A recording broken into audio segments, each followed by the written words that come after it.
ہمارے ذہن کے اندر جب عمل صالح نیک عمل کا تصور آتا ہے تو ہمارے ذہن میں نمازیں آتی ہیں، ہمارے ذہن میں حج آتا ہے، ہمارے ذہن میں زکوٰۃ دینا آتا ہے، ہمارے ذہن کے اندر صدقات کرنا آتا ہے، کھانا بانٹنا آتا ہے۔ اس طرح کو چند چیزیں ہمارے ذہن کے اندر جو مخصوص عبادات کے ساتھ جڑی ہیں اور یا عمومی طور پہ جن کو عبادات کہا جاتا ہے یا اس کے جو قریب چیزیں ہیں وہ ہمارے ذہن میں آتی ہیں۔ حالانکہ آپ اگر روڈ کے اوپر جا کے اپنے مقابل کو آنے والے کو راستہ دیتے ہیں وہ بھی آپ کا عمل صالح قرار پائے گا۔ آپ اپنے ہمسائے کے ساتھ اچھا سلوک کرتے ہیں وہ بھی عمل صالح قرار پائے گا۔ آپ راستے سے گری پڑی ہوئی کوئی چیز اٹھا کے ایک طرف کر دیتے ہیں وہ بھی عمل صالح قرار پائے گا۔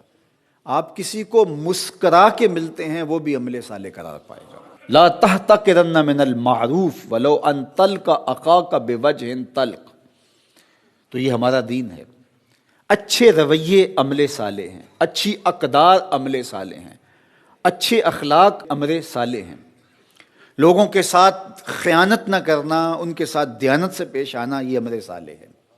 کاروبار کو اسلامی اصولوں کے طریقوں کے مطابق کرنا، یہ عمل صالح ہے۔ جو کہا ہے وہی دینا، یہ عمل صالح ہے اور عمل صالح ہے۔ آپ جو ہے وہ اچھی معاشرت کی تشکیل کے لیے جو کر رہے ہیں وہ عمل صالح ہے۔ مدرس جو پڑھا رہا ہے وہ عمل صالح ہے، شاگرد جو پڑھ رہا ہے وہ عمل صالح ہے۔ شاگرد کا وقت ضائع نہ ہو، استاد کا وقت ضائع نہ ہو۔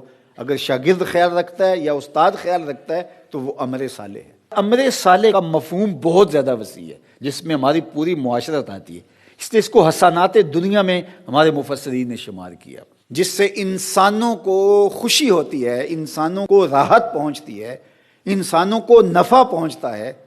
وہ کافر بھی ہوں اور ان کو بھی کوئی نفع پہنچتا ہے، آپ نے راستہ بہتر کر دیا اور اس سے کافر بھی گزرتا ہے، اس کو بھی فائدہ پہنچتا ہے، تو یہ عمل صالح قرار پائے گا۔ آپ کی زبان سے نکلا ہوا جملہ جس سے خیر پھوٹتی ہے اور معاشرے میں صالحیت کا نور پھیلتا ہے وہ بھی عمل صالح قرار پائے گا۔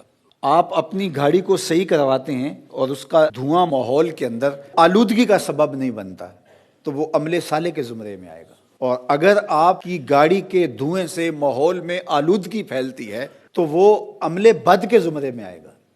اور ہم سمجھتے ہیں یہ تو کوئی بری بات ہے ہی نہیں۔ راستے میں اگر کوئی آپ چھلکا پھینک دیتے ہیں اور اس سے کوئی بندہ نہیں بھی پھسلتا، کسی کا اتفاقاً پاؤں نہیں بھی آتا ہے، لیکن وہ عمل بد کہلائے گا۔ اور اگر راستے میں گری ہوئی کوئی چیز اٹھا کے آپ ایک طرف کر دیتے ہیں تو وہ عمل صالح قرار پائے گا۔ آپ بیٹھتے ہوئے خیال کرتے ہیں کسی کا تو وہ عمل صالح قرار پائے۔ ہمارے دین کی تعلیمات دیکھیے، لہسن اور پیاز کھا کے مسجد میں آنے سے منع کیا گیا ہے۔ کیوں؟ کہ لہسن اور پیاز کھانے کے بعد ایک خاص قسم کی سمیل منہ میں پیدا ہو جاتی ہے اور آپ جب مسجد میں آئیں گے تو نمازی کو وہ تکلیف ہوگی۔ تو ہمارے دین نے اس تکلیف سے اس کو بچانے کے لیے اس امر سے منع کر دیا۔ تو کوئی سگریٹ نوشی کرے اور وہ دوسرے کو تکلیف پہنچے جو سگریٹ نوشی نہیں کرتا ہے تو یہ کس طرح جائز ہوگا؟ اعلیٰ حضرت امام اہل محبت علیہ رحمہ، اس زمانے کے اندر یہ بجلی تو نہیں ہوا کرتی تھی تو مسجدوں کے اندر دیے جلائے جاتے تھے۔ پرانے لوگ جانتے ہوں گے سرسوں کا تیل ڈالا جاتا تھا، یہ مٹی کا تیل ان دیوں میں نہیں ڈالا جاتا چونکہ یہ بدبودار ہوتا ہے، مسجد میں جلائے جاتے تھے۔ اعلیٰ حضرت دیے کو جب جلانے کے لیے دیا سلائی کو روشن کرتے تو اس دیے کو مسجد سے باہر لے جاتے اور وہاں دیا سلائی سے اس کو جلاتے اور پھر مسجد میں لا کے رکھتے۔ کسی نے کہا کہ حضرت یہ کیا؟ فرمایا یہ جو دیا سلائی ہے گندھک ہے اس کے مسالے کے اندر، اور جب اس کو جلایا جاتا ہے تو ہلکی سی بدبو پیدا ہوتی ہے۔ جس دین نے مسجد میں پیاز کھا کر آنے سے منع کیا ہے وہ دین اس کو بھی گوارا نہیں کرتا، لہٰذا یہ باہر جلے گی تاکہ بدبو باہر پھیلے اور پھر اس کو آگ لگ جائے گی تو اس کو میں اندر لے کے آؤں گا۔ یہ دین ہے ہمارا، کوئی دین سے ہٹ کے چیز نہیں کہ آپ کسی سے ہم کلام ہوتے ہیں اور آپ کے منہ سے سمیل آ رہی ہے، آپ نے مسواک نہیں کی ہے اور اس کو تکلیف ہو رہی ہے، مروتاً وہ آپ کو نہیں کہتا تو الگ بات ہے، لیکن یہ بدتمیزی ہے۔ اگر آپ مجلس میں جانا چاہتے ہیں تو آپ کو اس کا خیال کرنا پڑے گا۔ تو یہ صرف مینرز ہی نہیں ہے، یہ ہمارا دین ہے، ہمارے دین نے ہمیں یہ سکھایا ہے، یہ اعمال صالحہ کے زمرے میں یہ چیزیں آتی ہیں۔ تو لوگوں کا خیال رکھیں، لوگوں کا لحاظ رکھیں، لوگوں کو اذیت نہ دیں، لوگوں کو تکلیف نہ پہنچائیں۔